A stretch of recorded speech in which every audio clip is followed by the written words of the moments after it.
우리 함께 사도신경으로 신앙 고백하시겠습니다. 나는 전능하신 아버지 하나님 전지의 창조주를 믿습니다. 나는 그의 유일하신 아들 우리 주 예수 그리스도를 믿습니다. 그는 성령으로 잉태되어 동정녀 마리아에게서 나시고 본디오 빌라도에게 고난을 받아 십자가에 못 박혀 죽으시고 장사된 지 사흘 만에 죽은 자 가운데서 다시 살아나셨으며 하늘에 오르시어 전능하신 아버지 하나님 우편에 앉아 계시다가 거기로부터 살아있는 자와 죽은 자를 심판하러 오십니다. 나는 성령을 믿으며 거룩한 공교회와 성도의 교제와 죄를 용서받는 것과 몸의 부활과 영생을 믿습니다. 아멘. 우리 함께 찬송가 308장 찬송가 308장 내 평생 살아온 길 뒤를 돌아보니 찬송가 308장 우리 함께 찬송하도록 하겠습니다. 308장입니다.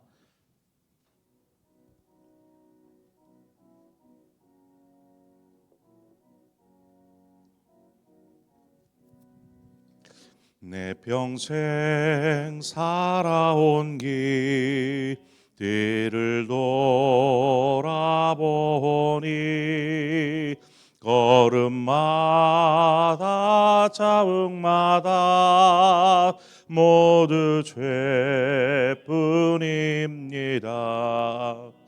우리 죄를 사하신 주의 은혜 크시니 골고다의 언덕길 주님 바라봅니다.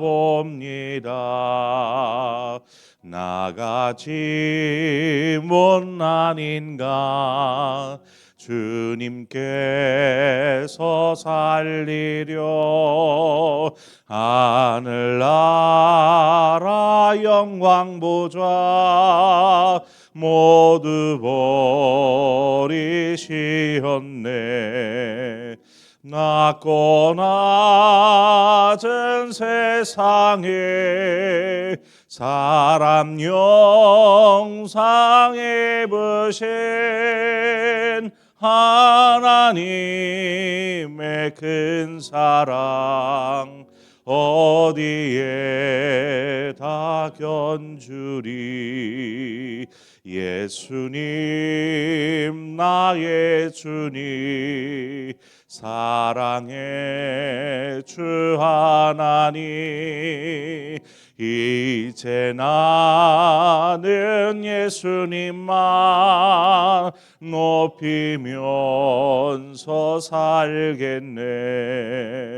나의 남은 인생을 주와 동행하면서 주님 사랑 전하며 말씀 따라 살겠네. 하나님 말씀 보겠습니다. 욥기 33장 23절에서 마지막 33절의 말씀입니다. 우리 한 절씩 교독해서 보겠습니다. 만일 일천 천사 가운데 하나가 그 사람의 중보자로 함께 있어서 그의 정당함을 보일진대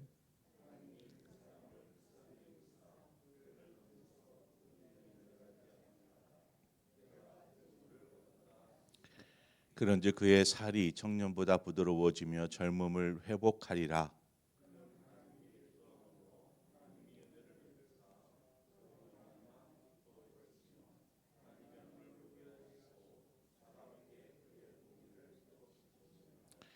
그가 사람 앞에서 노래하여 이르기를 내가 범죄하여 옳은 것을 그르쳤으나 내게 무익하였구나.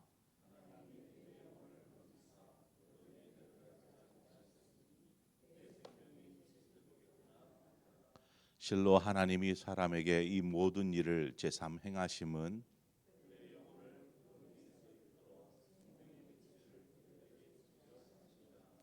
여비여 내 말을 귀담아 들으라. 잠잠하라. 내가 말하리라.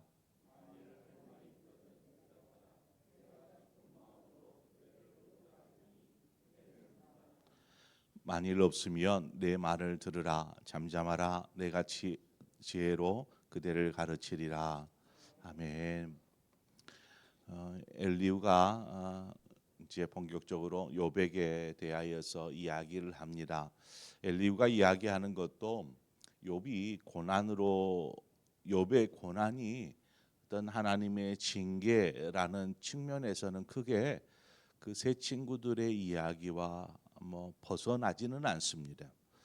하나님의 징계로 인한 고난은 그 원인을 깨닫게 된다라면 다시 돌이킴으로 하나님의 그 회복의 은혜를 입게 될 것이다라는 것을 오늘 본문에 이야기하고 있습니다.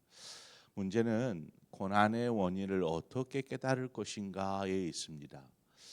나에게 지금 이 고난이 하나님이 나를 징계하고자 합니다. 어떤 문제가 있어서 이로 인하여서 징계로 내가 지금 이런 고난을 겪는다라고 깨달아 알게 되는 것. 엘리후는 오늘 본문의 일천천사 중에 하나가 알려준다면, 내게 만약에 일천천사 중에 하나가 너의 문제를 중보자처럼 이렇게 알려준다면 하는데, 하나님과 인간 사이에는 어떤 천사를 포함한 그 어떤 피조물도 중재자가 될 수가 없습니다. 이런 경우는 있을 수 있죠. 하나님께서 대신 선지자들을 보내셔서 하나님의 뜻을 전달하게 하는 경우가 있습니다. 구약에 보면은 선지자들이 그랬고, 때로는 하나님께서 천사를 보내셔서 아브라함에게 어떤 예를 들어 소돔과 고모라 땅에 있어질 일들 이런 것들을 말씀해 주시기도 합니다. 이렇게 사람을 보내셔서 또 이렇게 하나님의 뜻을 전달하게 하셔서 알게도 하십니다. 성도들이 이해하는 목사의 역할은 하나님의 대리자다 이렇게 이해를 합니다. 목사는 성도들에게 하나님의 말씀을 전하는 일을 합니다. 그러나 결코 하나님을 대신할 수 없습니다. 우리가 하나님의 음성을 듣고 순종할 뿐이지 목사의 소리가 하나님의 소리다, 목사가의 목소리가 하나님의 목소리인 것은 결코 아닙니다. 우리가 설교를 듣든지 혹은 말씀을 묵상할 때이든지 그 가운데 어떤 하나님의 음성을 듣는 것은 전적으로 성령의 역사하심입니다. 성령께서 우리의 마음을 준비시켜 주시고 듣게 하시고 깨닫게 하시고, 그로 말미암아 우리의 삶에 어떤 예를 들어 고난이다면 이 고난이 왜 되어진 것인지를 알게 되는 것처럼 우리는 말씀을 깨달음에 있어서 이것은 전적으로 성령의 역사하심이다라는 것입니다. 성경은 하나님의 감동으로 된 것으로 교훈과 책망과 바르게 함과 의로 교육하기에 유익하니 이는 하나님의 사람으로 온전케 하며 그 모든 선한 일을 행할 능력을 갖추게 하려 함이라 성경은 말합니다. 이 디모데후서의 말씀과 같이 하나님의 말씀은 성령의 감동으로 되어진 것이기에 우리가 하나님의 음성을 들을 때에 바로 이 성령의 역사하심이 필요한 것입니다. 목사도 설교 중에 어떤 인간적인 말들을 할 수 있습니다. 그런 말이 나올 수밖에 없죠. 그렇게 하지 않기 위해서 힘써야 하는 것입니다. 그래서 저는 매 설교마다 원고를 준비해서 설교합니다. 그래서 말씀을 준비한 후에 수정하고 다시 확인하고 말씀 전하기 바로 전까지 계속 읽고 수정하는 작업들을 계속 정리합니다. 제 설교 원고를 보면 그렇구나 이런 단어까지 다 적혀 있습니다.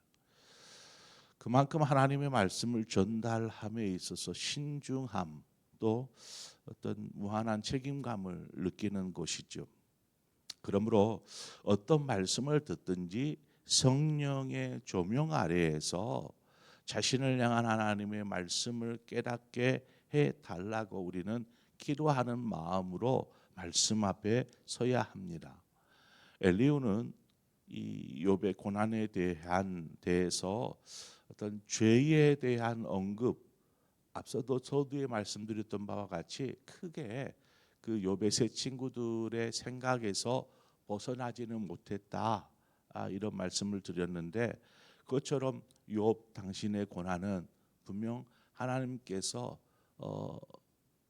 징계하신 것이다. 이런 고난이 어떤 죄와 크게 떨어져 있지 않다. 이것들을 이야기하는데, 그 죄라는 부분들보다도 오늘 본문을 보니까 엘리후가 어느 부분을 강조하냐면 돌이켰을 때를 강조하고 있더라는 것입니다. 돌이켰을 때 당신이 뭐 죄 때문인지 아니면 당신이 뭐 의롭다 하는데 무엇이든지 하나님 앞으로 돌이켰을 때에 하나님께서 주시는 그 회복, 여기에다가 주안점을 두고 엘리후는 이야기합니다. 그러니까 당신 죄 때문이야? 아니야. 이걸 가지고 싸우는 것이 아니라 우리가 하나님 앞에 돌아서면 하나님께서 우리를 회복시켜 주실 것이다. 이 부분을 이야기하는 것이죠. 26절을 보니까 그는 하나님께 기도함으로 하나님이 은혜를 베푸사 그로 말미암아 기뻐 외치며 하나님의 얼굴을 보게 하시고 사람에게 그의 공의를 회복시키시느니라. 회복을 이야기합니다. 회복의 은혜는 너무나 놀랍습니다. 당자의 비유를 보면 원래 아버지의 둘째 아들이지 않았습니까? 둘째 아들로서 그는 많은 권리를 누리고 살았습니다. 그 둘째 아들이니까 아버지가 뭐 모든 것 다 해줬을 테고요. 거기에서 뭐 종들을 부리면서 살았을 테고요. 둘째 아들은 그런 권리를 누려왔습니다. 그러나 어떤 집을 떠나 방황의 삶을 살다가 다시 아버지께 돌아왔을 때, 아버지를 만났을 때 그는 죄인이 되어 버리죠. 죄인이 되어 있습니다. 그 전에는 아버지와 있을 때는 아들의 권리를 누리고 있었는데 방탕한 삶을 살다가 아버지께로 돌아왔을 때에는 죄인이 되어 있는 것입니다. 그래서 그가 아버지 앞에 이야기하는 것이 그렇습니다. 나를 아버지 집의 품꾼 하나로서 써 주십시오. 이제 아들이 아닌 것이죠. 본인은 내가 한 일이 있기 때문에 감히 아버지 아들이 돌아왔습니다라고 하지 않고 나는 죄인입니다. 나를 이 집의 품꾼으로 써 주십시오. 자, 아들이 생각하는 자신의 신분은 아들에서 지금 품꾼, 죄인이 되어 있는 상황입니다. 그러나 아버지가 그 아들에게 어떻게 합니까? 발에 신을 신기고 손에 손가락질을 기우고 옷을 새로 사 입힙니다. 이것이 무엇을 말하냐면 아들의 권위를 회복시켜 주는 것을 의미합니다.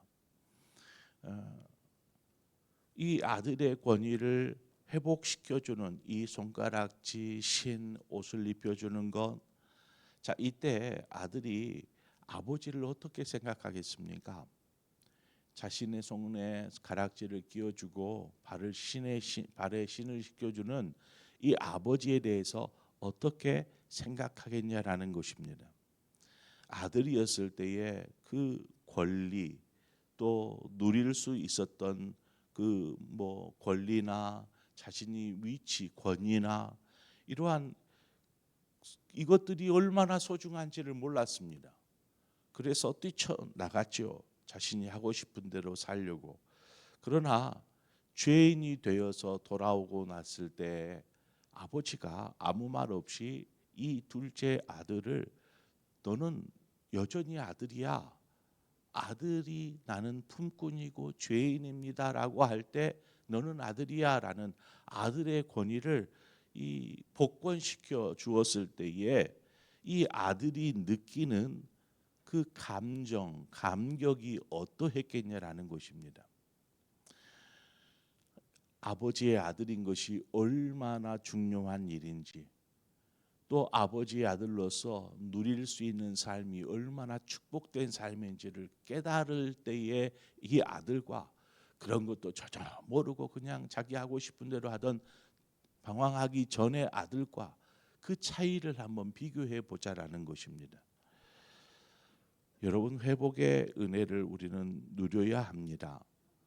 우리가 이제 그 2025년 예배를 회복하라 이런 주제를 가지고 여태껏 달려왔는데 이것이 무슨 말입니까? 예배를 회복하라라는 말이 감격을 잃어버린 예배, 은혜를 느끼지 못하는 예배, 그저 그냥 형식적으로 주말이면 교회에 와서 도장 찍고 가는 이러한 예배, 이러한 형식적인 아무런 감동이나 은혜가 없는 예배에서 벗어나 하나님의 은혜를 깨닫고 감동을 느끼는 예배, 그래서 이런 감동 속에 하나님의 말씀 속에서 자신의 삶을 하나님 앞에 드리려는 순종의 결단이 일어나는 예배, 바로 그 예배가 하나님이 원하시고 기뻐하시는 예배도라는 것입니다. 우리가 회복한다라는 것은 바로 이러한 놀라운 은혜가 있기에 회복하라, 돌아가자, 하나님께로 돌아가자라고 말하는 것입니다. 오늘 본문에도 욥에게 이야기하는 엘리후의 이야기 속에 회복이 얼마나 중요하고 얼마나 큰 은혜요 축복인지를 계속해서 강조합니다. 28절에 보면 하나님이 내 영혼을 건지사 구덩이에 내려가지 않게 하셨으니 내 생명이 빛을 보겠구나 하리라. 고난 가운데 점점점 생명의 불꽃이 사그러져 가는 욥에게 있어서 다시금 생명의 빛을 보게 되어지는 이것이 욥, 이것은 당신이 하나님께로 돌아서서 회복하는 것만이 생명의 빛을 볼 수 있는 유일한 길입니다. 이런 얘기를 엘리후가 하는 것입니다. 회복은 우리의 삶을 완전히 바꾸어 놓습니다. 자, 그러면 이 회복을 위해서 예배가 회복이 되든 삶이 회복이 되든 어떤 회복이든 회복을 위해서 필요한 것이 무엇일까? 회복이 중요한지를 알겠어요. 그래야 정말 생명을 누리고 하나님의 준비하신 예비하신 것들을 누릴 수 있기에, 그러므로 어떻게 해야 회복하는 것인가? 예배를 회복한다? 어떻게 해야 회복하는 것인가? 회개하고 돌이키는 것입니다. 마치 그 둘째 아들이 돌아왔을 때에 고백하는 것처럼 나는 죄인으로소이다. 나는 죄인입니다. 아버지의 아들이라 일컬을 만한 어떠한 것도 나에게는 찾아볼 수 없는 나는 그저 죄인입니다. 어디 불러다가 품고 누웠을 때처럼 나를 좀 그렇게라도 써주십시오 라고 회개하고 돌이키는 것이죠. 이것이 아버지와 아들과의 관계의 회복에 가장 중요한 것이었다라는 것입니다. 아버지의 입장은 따로 있어요. 아버지의 입장은 변함없이 너는 내 아들이고 너는 보배롭고 소중한 내 아들이다라는 것이지만, 아들의 입장에서 회복이 필요한데 이 회복은 바로 여기에 있더라는 것입니다. 회개하고 돌이키는 것, 다른 게 없습니다. 이전에 예배하던 모습을 하나님, 제가 그냥 무기력하게 왔다가 도장 찍고 가는 형식적인 예배를 드리던 사람이었습니다. 이것들을 만약에 그랬다라면 회개해야죠. 우리의 삶을 회개해야죠. 하나님, 우리의 삶이 참 그리스도인만도 못한 삶을 살아왔습니다. 회개해야죠. 하나님에 대한 우리의 교만의 생각, 하나님 내 마음 내 뜻대로 살려고 했습니다 하는 교만함을 회개하고 돌이킬 때에 비로소 우리는 이 회복의 놀라운 은혜를 경험하게 된다라는 것입니다. 마치 장자가 된 둘째 아들을 보면 그 아들이 어떻게 합니까? 이에 일어나서 아버지께로 돌아가니라. 바로 이것이 회복을 위해 필요한 것입니다. 이에 일어나서 아버지께로 돌아가니라. 일어났다라는 것이 무엇을 의미합니까? 온 의지를 다 동원한 것입니다. 초라한 모습 상관없어요. 거짓골이 되어 있는 거 상관없어요. 냄새가 나요. 상관없어요. 아버지께로 돌아가야지. 이 마음 하나뿐인 거죠. 그래서 일어나는 것입니다. 이러한 모든 부정적인 생각, 죄인 된 생각에서 일어나야 합니다. 그렇게 아버지께로 돌아가니 아버지께서 그 모든 것들을 회복시키시더라는 것이죠. 엘리후는 다시 한번 욥에게 자신의 말을 경청해 주기를 요청합니다. 욥이여 내 말을 귀담아 들으라. 잠잠하라. 내가 말하리라. 엘리후의 말이 아니라 우리는 하나님의 말씀에 대하여서 우리는 귀담아 들어야 합니다. 그 말씀 속에 생명이 있고 그 말씀 속에 우리의 삶을 변화시킬 그 무언가가 있기에 우리는 말씀을 귀담아 들어야 합니다. 오늘 이 새벽 시간 나눈 말씀 가운데에 하나님의 마음, 또 우리를 향하신 하나님의 뜻이 무엇인지 이것을 하나님의 음성으로 들었다면 우리는 그것을 꼭 붙잡아야 합니다. 하나님, 나에게 이 말씀 해주셨으니 이 말씀 제가 붙잡습니다. 그리고 돌이키는 것입니다. 제가 그렇게 하지 못했던 것들을 내려놓고 이제는 그 말씀을 붙잡고 순종의 삶으로 나아가겠습니다. 이때에 삶의 변화, 영혼의 변화, 우리에게 어떤 신앙의 변화가 일어나게 되는 것입니다. 항상 가만히 있으면서 나를 확 변화시켜 주십시오. 가만히 있으면서 뭔가 하나님의 은혜가 불덩이처럼 떨어지게 해 주십시오 라고 구하는 것이 아닙니다. 우리가 하나님 앞에 돌아설 때에 바로 그때서부터 하나님의 회복의 은혜가 시작되는 줄 믿습니다. 그런 하나님께서 자녀된 우리에게 예비하시고 준비해 놓으신 그 놀라운 은혜들을 여러분 마음껏 누리시는 그러한 은혜가 있기를 축원합니다. 우리 함께 기도하겠습니다. 좋으신 하나님 아버지, 은혜와 사랑을 감사합니다. 우리를 택하여 자녀 삼아 주시고 또 자녀로서 누릴 수 있는 많은 것들을 누릴 수 있게 하신 아버지, 그런데 때론 우리가 하나님의 자녀로 사는 것이 얼마나 복된 것인지를 잊어버리고 그저 잠깐의 쾌락이 있고 양락이 있는 세상을 기웃거리다 그곳에 빠지고 이제는 마음의 생각과 영혼이 굳어져서 말씀을 들어도 은혜가 되지 않고 예배를 들어도 감동과 감격이 없는 그러한 하나님 앞에 형식적인 모습으로 서 있는 우리 자신이라면 하나님 앞에 돌이켜서 회복의 은혜를 누리게 하여 주시옵소서.